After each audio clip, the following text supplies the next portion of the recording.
Welcome to Power Your Story Podcast, a podcast from Ray Graham Training Center High School in Chicago. In this episode, we are talking with Jimmy Prude, founder of Jimmy's Vegan Cookies.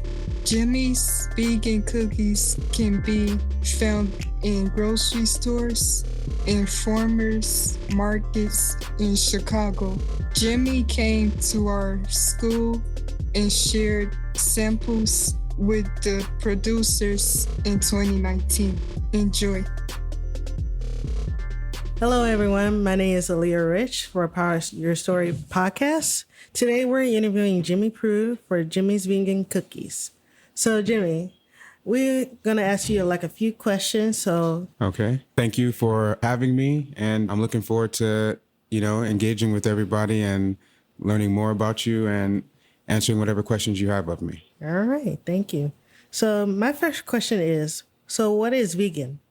So that's a good question. Vegan can be a lot of things, right? It can be as broad as you want it to be, or it can be very narrow and focused. Traditionally, vegan means no dairy or no animal products that a person eats, or when they prepare food or when someone makes food, they don't use any products such as eggs, milk, or any type of meat products like, beef, cow, pork that's in food or in food production as an ingredient. So it's just limited to food or just other things? So vegan is also a lifestyle for people who want it to be a lifestyle for them as far as how they eat food, but also a lifestyle as it relates to how they engage the world or how they live in the world. So a lot of people, including myself, the way I view veganism for me is that there is a sense of preserving life. And my eating habits and my lifestyle as a vegan ties into my spiritual beliefs and how I engage the world. So from that perspective, veganism is a lifestyle that not only just deals with consuming food or how you consume food or how you prepare food, but also how you engage the world as it relates to other people, as it relates to other life, including other animals that we value their life outside of consumption. That's interesting. So how do you become vegan? And the other question is, how long have you been vegan? So I've been vegan for 11 years now. And I think your other question was, how did I become vegan? Yeah. So there's a long story and there's a short story. Which one do you want? Probably just a short one. Good. Yeah. So I wanted to have a lifestyle change. When I was 24 years old, there was something that just clicked in me that said, let's stop eating chicken, fish, turkey. When I was in high school, your age, when I graduated, I had already gave up beef and pork. And I had no clue what vegan or vegetarianism was then. For me, I just knew by giving up beef or pork that it meant a healthier lifestyle for me. At the time, I didn't have such a healthy lifestyle at your age, which was between the ages of 16 to 18. So, just an understanding of how foods worked with our bodies, even at that time, helped me when I graduated. That was like my gift to myself. I said, when I graduate from high school, I'm going to stop eating beef and pork. And I remember the first year I went off to college, I wasn't even thinking about it. I was walking to class. I was just, for about a good 3 months. And then, our counselor in the dorm came to me and busted open our door, because that's what they do. They just check in on you when you're a freshman. He said, "Prude, everything all right in here?" I said, "Yeah, everything's good." He said, "Good." He said, "Looks like you lost some weight." And I was like, "I guess." And I didn't think anything about it. But it wasn't until I realized that I did lose, weight, and I was living a little bit of a healthier lifestyle, that I started putting two and two together. And it wasn't even still from that point. It took about a good maybe 8 years after that before I went full vegan. So my reason for becoming vegan was to have a healthier lifestyle, but also to reflect my engagement in the world with people, but also my engagement with food and with other life that exists, such as, animals and whatnot. There's a sense of value that's placed on a creature. Oh, yeah. So why are you making cookies? That's also a good question. Yeah. Why? One is, from a business perspective, it worked out well for me. It was something that it just clicked. It was very consistent, but also it tied back into my lifestyle, like we just finished speaking about, as a vegan and having a healthier lifestyle. And I chose to make vegan cookies because I used to be a community organizer here in Chicago on the South Side over on 79th and Racine. And as an organizer, I lived in the community that I worked in, and I was an organizer for 3.5 years. And during that time, I found it hard to find vegan cookie products. And I got tired of leaving outside of my community to come to some other part of Chicago just to purchase a vegan cookie product. Just kind of a sweet tooth, right? I would purchase these products and I would bring them back home and, I would chow down into them, and then I would have buyer's remorse. Y'all know what buyer's remorse is, right? Not exactly. Okay, so. Buyer's remorse is, we've all had it. It's when you buy something and you didn't like it. Oh, yeah. You're like, dang, why did I get this? Oh, this don't taste good. You'd be like, you know what I mean? Like, I just wasted money. Yeah. So I remember I did pay a good amount of money for this one, dessert item, and it turned out to be a cookie at the time, and I just did not enjoy it. And I felt that, just because it's vegan doesn't mean it should not taste great. And I felt that was doing such a disservice to people, because people who are vegan and vegetarians were so used to consuming products or eating products that are on the market or that they would get from maybe a particular bakery as the bakery's option that they sell. And that's their first introduction to a vegan dessert. So I actually got tired of purchasing products and having buyer's remorse. And I saved myself some money and I started making my own. And during that time when I was in Auburn Gresham, they have a festival called the 79th Street Renaissance Festival. And after I started making the product, as an organizer, people in the neighborhood enjoyed the cookies, and they used to ask me, Jimmy, where can I get these from? And at the time, I had no what they call product placement, no place where I was actually selling them. Mm. So I would actually just give the residents some of the cookies that I would make, and they asked me a lot of questions. I would answer them. These classes that I was training folks in was in digital literacy classes, so very similar to what we're doing now. This is a room full of computers, and imagine a good amount of people from the neighborhood or community that you live in, and everybody learning about technology in ways that benefits them. So when that 79th Street Renaissance Festival happened, I brought 95 units of our loaded vegan product, which had 10 cookies in each container at the time. And I sold out of all 95 units in less than 5 hours. So shortly after that, I would say about a month, is when I approached the local Walgreens to see what I can do to have a product that was made locally, placed locally, for not just, I don't need to purchase it anymore, right? Yeah. But for other people in the neighborhood to purchase it who I was working with and organizing with that actually enjoyed the product. And that's kind of how it all started. Wow. My question is, what is the best part of your business and what is the worst? Consider you have your own business, and people like CEOs have their own companies and everything. Right. You never ask them what's the best part of their job. That's right. And I think a lot of people never ask them what's the worst part either. Yeah, nobody asked them. So I think the best part of what I do is the ability to create. That's me personally. That comes from a very deep space for me, like the ability to create. And I know you all have done it. Some of you are doing it now. Some of you are listening, but also thinking about other things. Maybe you're also imagining something right now while listening to this. But for me, the best part about what I do is the ability to create and not only bring out a product or create new products that haven't come out yet, but will come out. That's very peaceful to me. And that's very enjoyable. And the other part of what I like about what I do is that I get the ability to engage with people, meaning customers too. So, just being here with you and your classmates is really fulfilling to me. And working in my business with customers who purchase my products and potential customers who are interested in my products is very fulfilling to me, because I learn a lot from them.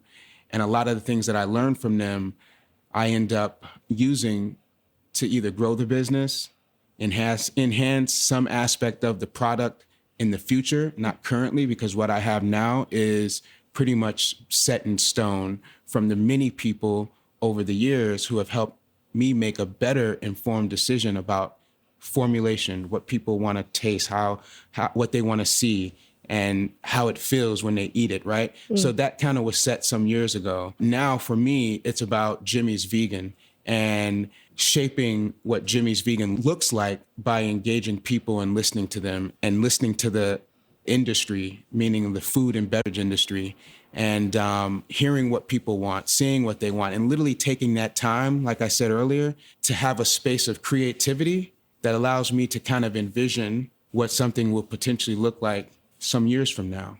And I think that's the best part of my job. The worst part of my job is sometimes not getting enough sleep. Oh, it happens to the best of us. Right? Yeah. Not getting enough sleep for various reasons. And it's not because you're worrying, right? It's good to worry. If you're not worrying and there's no sense of fear in what you're doing, then something's not right. I really do believe that. I should have a healthy sense of fear for Jimmy's Vegan and Jimmy's Vegan Cookies and my well-being, anything that I do, especially in this work, because you don't want to lose that. A sense of fear for something that's good lets you know that it's good, right? Yeah. You know, we might have something that we really like and we get kind of afraid when we lose it. We don't get too attached to it, but it's a healthy sense of fear. And what I mean by don't get too attached, because I don't think me personally, I try not to get attached to too many things in a very in-depth way. But there's no worst part about my job and running the business. But there is, like I said, this healthy sense of fear, not of losing, but just making sure I'm on it, making sure that I'm delivering, making sure that I'm making a good use of my time. I do sleep, don't get me wrong. Yeah, I know. It's a must do to sleep, Right. Especially like 8 hours. And I take time to myself. I also fear that if I don't take time to myself, I'm not productive to not just myself, but to the people in the world. So I make sure every single day in the morning, I take at least 30 minutes to an hour to myself for my ritualistic practices that I have and that I have had for many years and that I have added on to for many years. And then sometimes throughout the day, if I have the time, I will take time to myself and give myself 10, 20 minutes because of my work schedule. I don't sometimes take a shower in the morning. I may take a shower at 1 o'clock in the afternoon, but that's like if I'm home. You know, I'm not out here in these streets Yeah. smelling bad or, you know, just not hygienic. But I make sure I take time to myself. Oh, that's great. So that's what I fear. Yeah. So another question I want to ask is just like, what's a good example of a healthy fear? Since you mentioned that sometimes it's a good reason to have fear. Yep. So one of the best way to have fear is it to know that your business is still going good, or is something like, don't worry about your business closing down or anything? Oh yeah, definitely don't worry about the business close. I mean, the business for me, in my overall vision that I have for Jimmy's Vegan and Jimmy's Vegan Cookies, is that it never ends, right? It surpasses me. And my fear, right? You said, what are some fears? Correct? Like good, healthy fear. Good, healthy fear. A good, healthy fear is you have a moment where something is so good that when you are looking at it or when you're thinking about it, you don't want to lose it. Mm-hmm. You just know you're not going to lose it anytime soon. But it's a fear kind of like back onto yourself of saying, take care of what's in front of you. Yeah. Right? Like living in the moment, right? Right. So like take care of what's in front of you. So whatever that is, it could be a person, it could be a family member, it could be your business. Your business can be good to you in many ways, even if it may not be, you know, the most financially prosperous thing for you, or, you know, that's pouring a ton of money down on your head, right? Mm-hmm. But it's providing something for you, a livelihood. So to have that livelihood, to know that you can expand upon it, that's something good. The healthy fear is really to make sure yourself is taking care of that which is good. Mm-hmm. Yeah, that's a really good advice, because I'm sorry if I stump you with that. No. Yeah. I think that's, I mean, look, I'm here to learn from you all too. And, you know, that question that you just posed to me, helps me understand what I'm doing better or what I need to do better. So, thank you. Yeah, you're welcome. I'm going to have my friends ask some questions. Okay. My question is, are you a chef? I am not a chef, but I like to cook. I enjoy cooking. I enjoy food. I grew up around a lot of different food cultures and ethnic groups here in Chicago.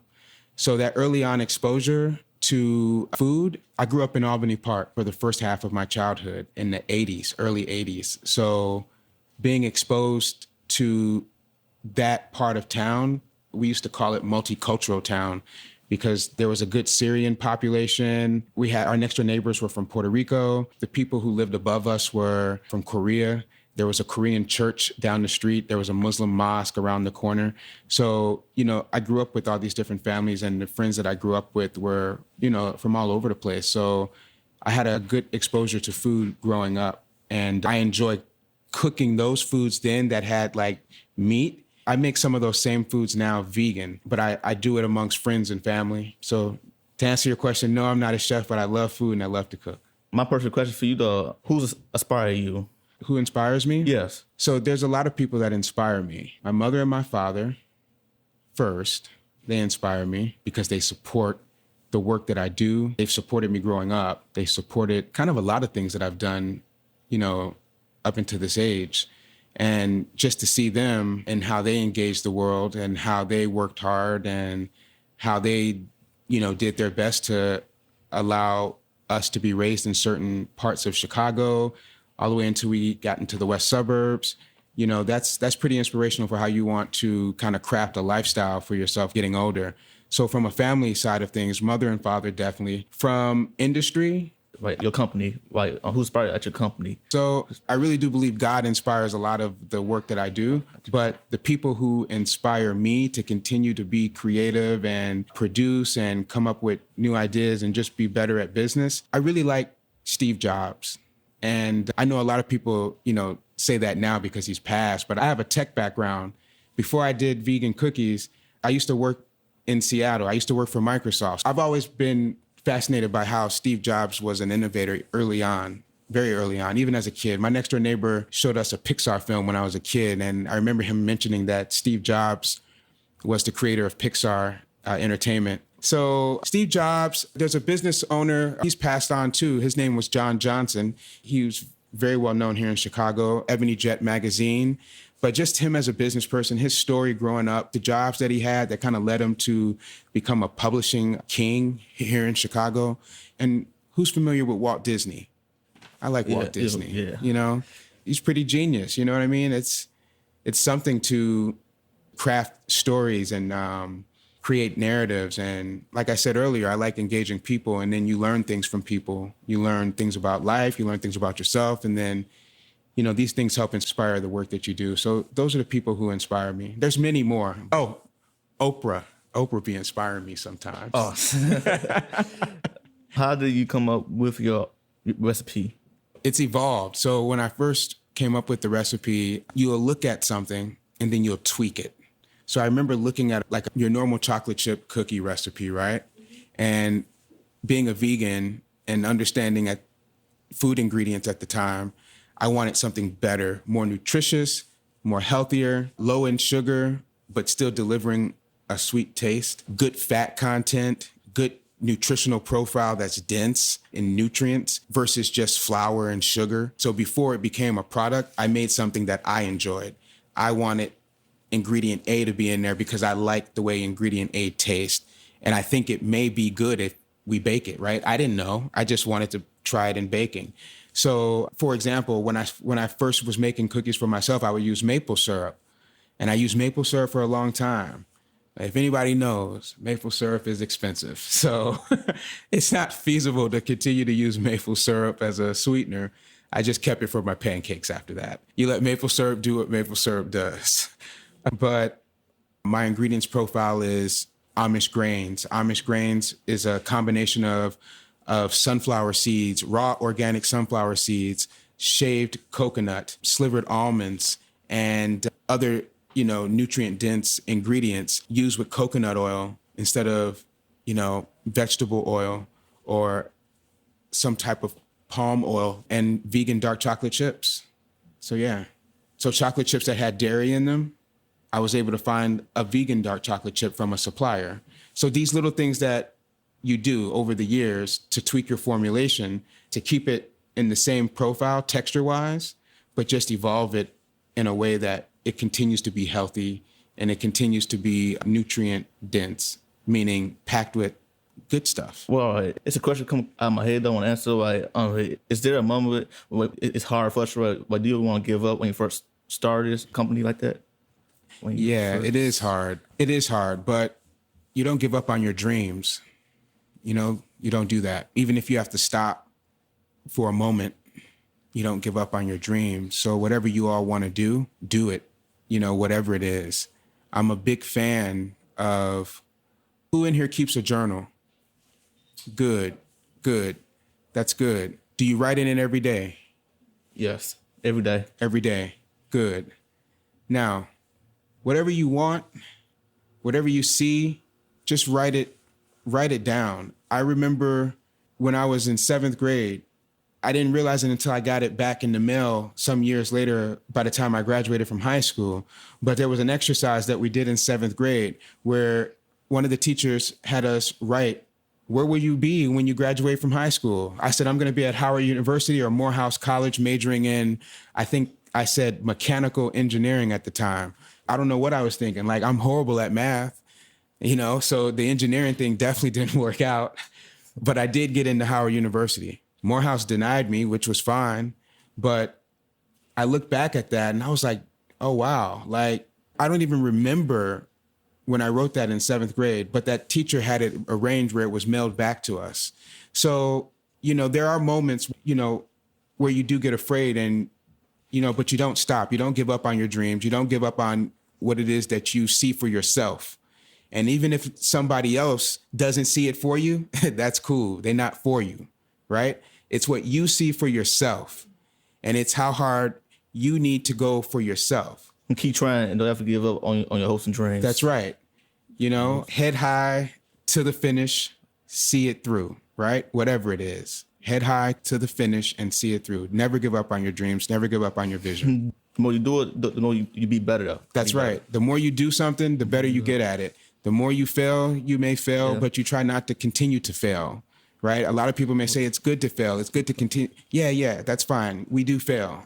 Yeah. But don't get caught up in, I have to fail to think that that's what it takes to like always be successful. No, I mean, you learn from failing at something, but you don't continue to fail. You fail at certain things, but never keep it in your head that you have to fail in order to continue to be successful. You get your failures along the way. Things happen. There's setbacks. I don't like to call them failures. They may be setbacks, maybe things that just weren't needed for you at that moment to achieve what you need to achieve. And you just have to stop, regroup, rethink, and do it a different way. And that different way is going to yield the same result, but in a different way, right? Right. So, yeah.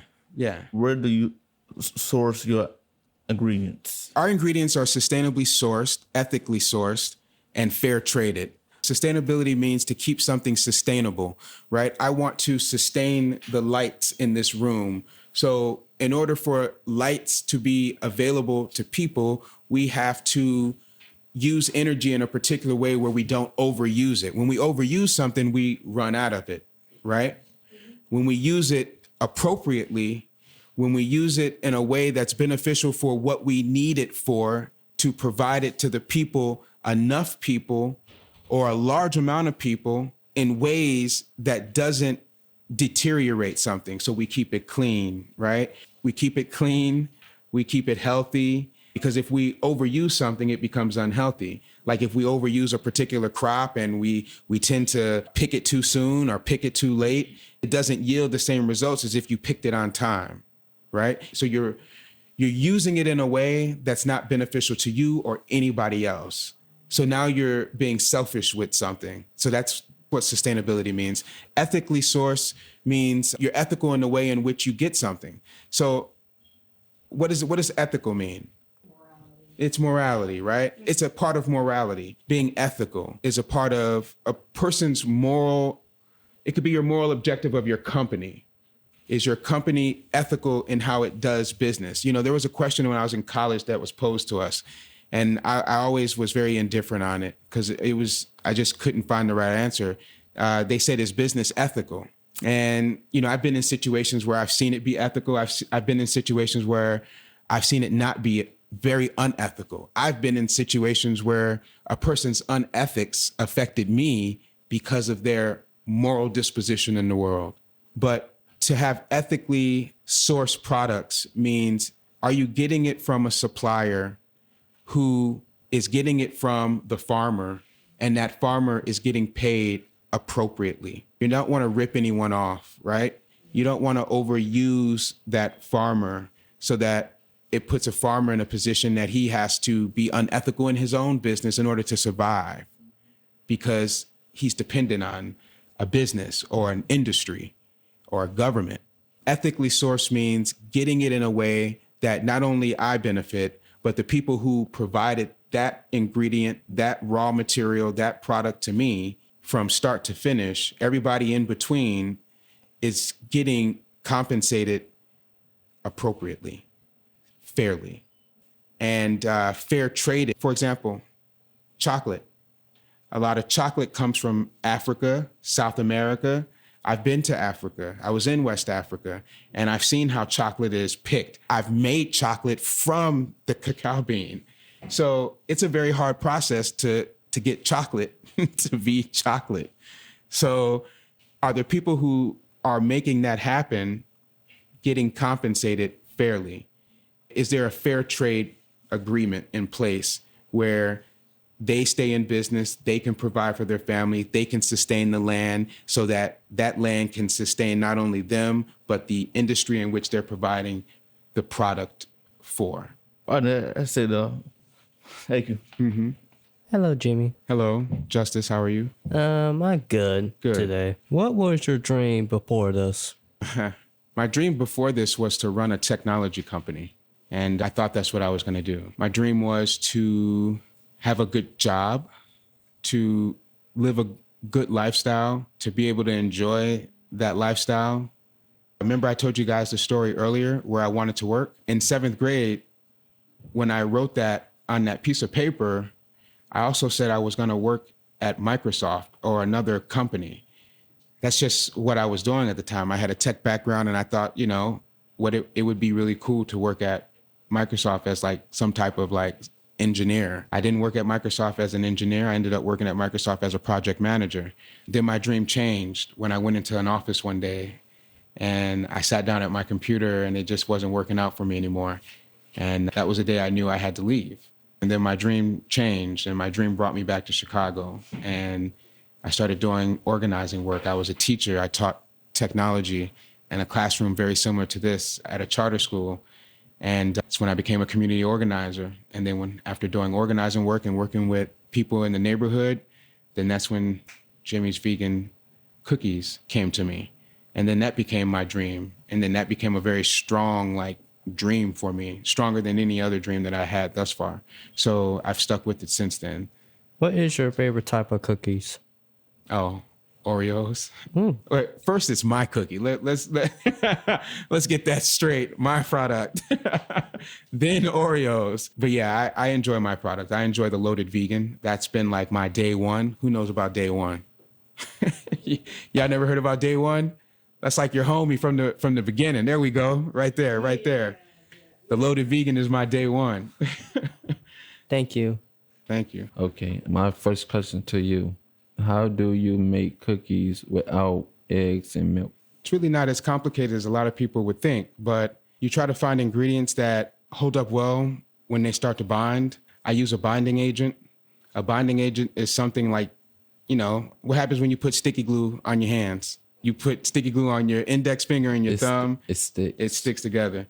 There's an ingredient or a raw material that I use that allows the product to bind together and not be hard and not be too soft, but firm enough where it holds the weight of the product across all 3 product sizes. So I don't use butter. I use coconut oil.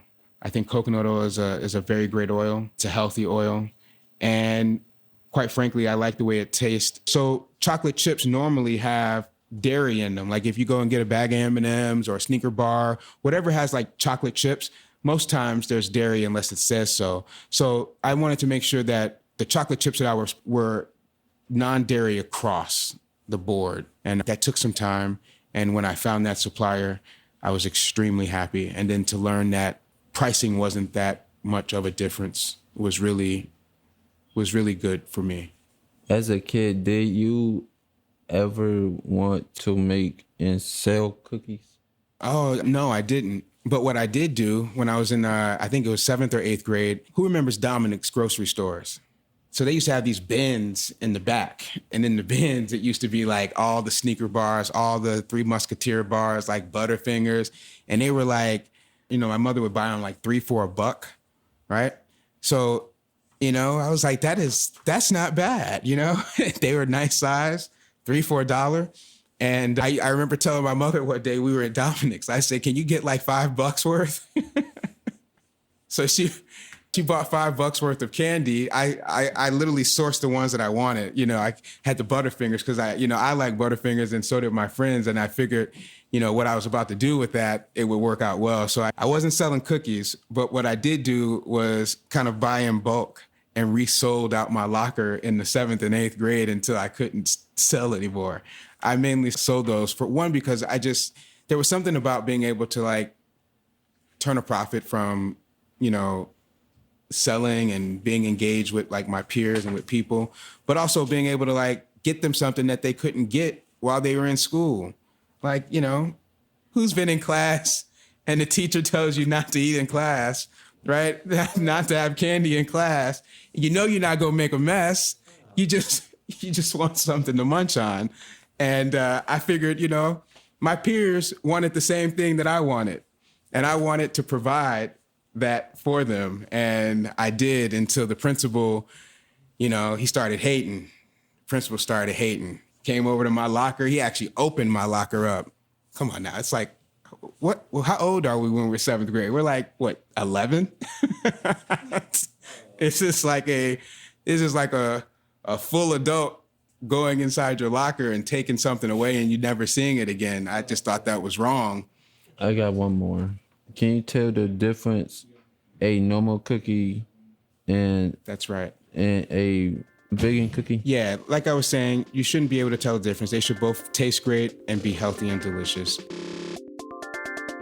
Power Your Story podcast was produced by students at Ray Graham Training Center High School in Chicago. With production support from Octa School Matters and the creative Impostor Studios. Our theme music is by Gennaro Jackson, aka DJ Sparks. Follow us on Facebook, Instagram, and YouTube at Power Your Story podcast. You can follow us on Apple Podcasts, Google, Pandora, and Spotify. Our website is poweryourstorypodcast.com. Thank you for listening and have a wonderful day.